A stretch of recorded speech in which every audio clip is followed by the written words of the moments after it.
বাড়িতে কেউ আছেন? কেউ আছেন বাড়িতে? কাকে চাই? আমি জানকী দেবীর সাথে একটু দেখা করব। এলআইসি অফিস থেকে আসছি। LIC office? কি ব্যাপার বলুন তো?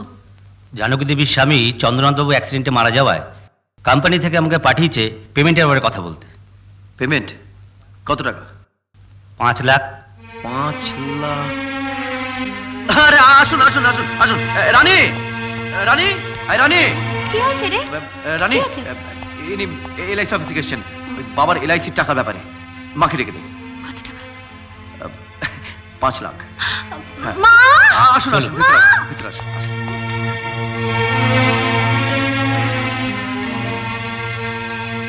শকুনের দল ভাগাড়ে মোড়া দেখে সব হামলে পড়েছে। কি খাবেন বলুন? চা, কফি, কোল্ড ড্রিঙ্কস? আরে না না, এসবের কিছু প্রয়োজন নেই। আরে ও কথা শুনছি না। দাঁড়ান, মিষ্টি আছে, দাঁড়ান দাঁড়ান। এই তো মিষ্টি এনেছি। এগুলো কিন্তু আপনাকে সব খেতে হবে, না বললে শুনছি না। কিন্তু আপনাদের মা কোথায়? মাকে বলেই এসেছি। মা, মা এদিকে এসো। মা এসো। নমস্কার। এটা আসলে আমাদের কোম্পানি স্টাফেদের জন্য করা হয়। মানে মাসে মাসে মাইনে থেকে ওই প্রিমিয়ামটা কেটে নেওয়া হয়। চন্দ্রনাথবাবুর অ্যাক্সিডেন্টাল বেনিফিট এবং ওই অ্যাডিশনাল বেনিফিট দুটো মিলিয়ে প্রায় 1.5 লাখ টাকা আপনারা পাবেন। নমিনি হিসেবে আপনার নামটাই আছে, তাই ফর্ম দুটো আপনাকেই ফিল আপ করতে হবে। বাদবাকি কাজটা আমার। আমি চলি, যত তাড়াতাড়ি সম্ভব ফর্ম দুটো ফিল আপ করে আপনি পাঠিয়ে দেবেন।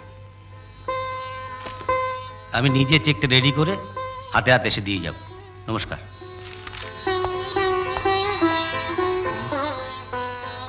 মাই ড্রিম উইল কাম ট্রু। এবার আমার স্বপ্ন সত্যি হতে চলেছে। মা, মা, তুমি তো জানো যে কত টাকা ফ্ল্যাটের জন্য আমার মাসে মাসে মাইনে থেকে কেটে নিচ্ছে। এবার ওই টাকাটা আমি ওদের মুখে ছুঁড়ে ফেলে দেবো। ওই 5 লাখ টাকা তুমি আমাকে দিয়ে দেবে। আমি কি বাণিজ্য জালে ভেসে এসেছি? দাদা মনে রাখবি, তোর আমার কিন্তু সমান অধিকার। ওই 5 লাখ টাকার মধ্যে 2.5 লাখ আমার। তোর মানে? এত টাকা দিয়ে তুই কি করবি? দেখ, আমার বড় সংসার, সবাইকে আমার দেখতে হবে। থাম, 2 দিন পরেই তো বাড়ি ছেড়ে হাওয়া হয়ে যাবি। সংসারের বোঝ তো আমাকেই টানতে হবে। সংসার বলতে তো মা, মা তোর কাছে বোঝা। অত দরদ থাকলে মাকে নিজের ফ্ল্যাটে নিয়ে গিয়ে রাখ না। আমি অন্তত ঝাড়া হাত পা হয়ে যায়। 2.5 লাখ টাকাটা কিন্তু ছাড়ছি না আমি। ঠিক আছে, দেবো। বাবা, যে যার ভাগ বুঝে নিচ্ছিস। তোদের মায়ের ভাগটা কোথায় গেল? মা, মায়ের আবার ভাগ কিসের? মা তো আমাদের সঙ্গে থাকবে। সঙ্গে? হ্যাঁ।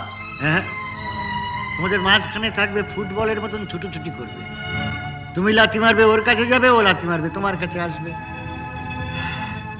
সংসার তো নয়, শেয়ার বাজার।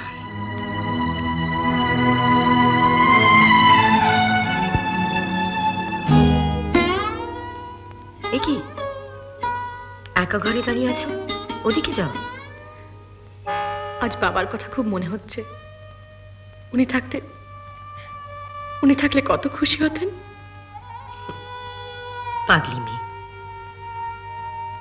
যার প্রয়োজন ফুরিয়ে যায় সংসার তাকে মনে রাখে না। তুমিও রেখো না, কষ্ট পাবে। যাও, সকলে তোমার জন্য অপেক্ষা করছে। আমার কিছু ভালো লাগছে না মা। মেয়েদের নিজস্ব ভালো লাগা না লাগার উপর কিছুই নির্ভর করে না। তারা বাবার সংসারে মেয়ে, স্বামীর সংসারে স্ত্রী, আর সন্তানের সংসারে মা নামের বোঝা। এ কথা বলছেন কেন মা? যা সত্যি তাই বলছি। আমরা সংসারের প্রয়োজনেই জন্মেছি,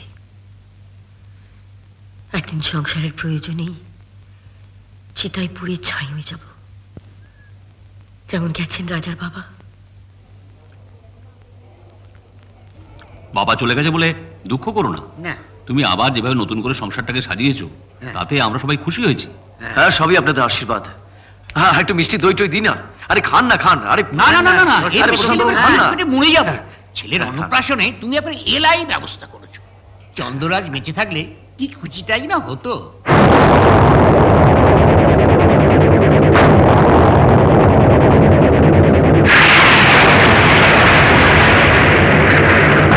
ভুল বললেন। চন্দ্র বেঁচে থাকলে এদের দুঃখ আরো বাড়ত। কেন? কেন? চন্দ্র বেঁচে থাকলে ছেলের চাকরি হয়, নেই তাই খাচ্ছেন, থাকলে কোথায় পেতেন? প্রভিডেন্ট ফান্ড, গ্র্যাচুইটি, এলআইসির টাকা 5 লক্ষ, এসব হয়? হ্যাঁ, রাজার ছেলের অন্নপ্রাশন দেখো রাজপুত্রের মতন হচ্ছে। চন্দ্র যদি জানতো মরে গেলে সংসারটার বাড়বাড়ন্ত হবে, ছেলে মেয়েদের রমরমা বাড়বে, অনেক আগেও মরতে চাইত। ভালোবাসা নাম হলো একটি সুখের বাসা, মনের মাঝে প্রদীপ হয়ে জ্বলবে কত আশা।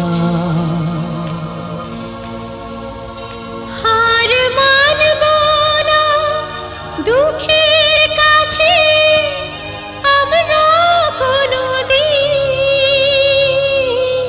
সুখের মালা গেথে যাব আমরা চিরদিন। ভালোবাসা ভালোবাসা ভালোবাসার নাম হলো একটি সুখের বাসা। ছেলে মেয়েদের জন্য এটুকু করবো না? ছেলে মেয়ে, তোমার ছেলে মেয়েদের আমি তোমার চেয়ে ভালো চিনি, কারণ আমি মা। ওরা নিজেদের কথা ভাবে, স্বার্থের জন্য ওরা কত নিচে নামতে পারে তুমি জানো না। তুমি যেদিন চাকরি ছেড়ে দেবে তারপর দিনই আমাদের ঠাঁই হবে গাছতলায়।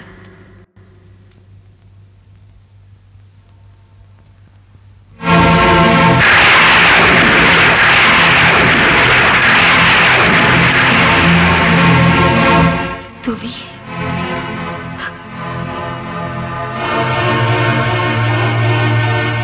তুমি বেঁচে আছো? বেঁচে আছি বলেই তো ফিরে এলাম জানকি। বাবা, আপনি আমার সূর্য, রানী দাদু, শিগগিরই বাইরে এসো, দেখো কে এসেছে। ওগো ওগো সূর্য, বাইরে এসো, দেখো কে এসেছে।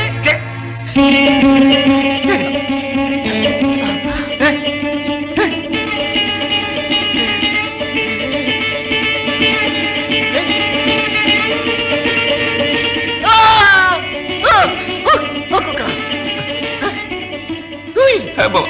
খোকা, বাবা। খোকা, হ্যাঁ বাবা। খোকা, ও আর আমি ছেড়ে যাবি না বল, সত্যি?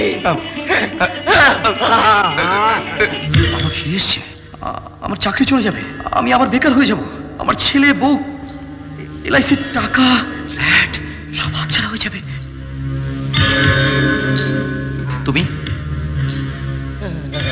এতদিন পর কোত্থেকে? সে এক ইতিহাস। ইতিহাস? সে এক অবিশ্বাস্য ইতিহাস। ট্রেন অ্যাক্সিডেন্টের পর আমার স্মৃতিশক্তি হারিয়ে গেছিল। অচৈতন্য অবস্থায় আমায় পাওয়া যায় একটা নদীর ধারে।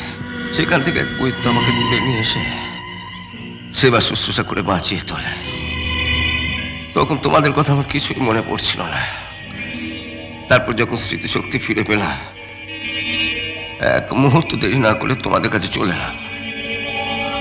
তোমাদের সঙ্গে যে আবার দেখা হবে স্বপ্নেও ভাবেনি। এসব আমি ভগবানের আশীর্বাদ। ভগবান নয় রে বাবা, আমার বৌমার পুণ্য বলে আবার তোকে ফিরে পেলাম।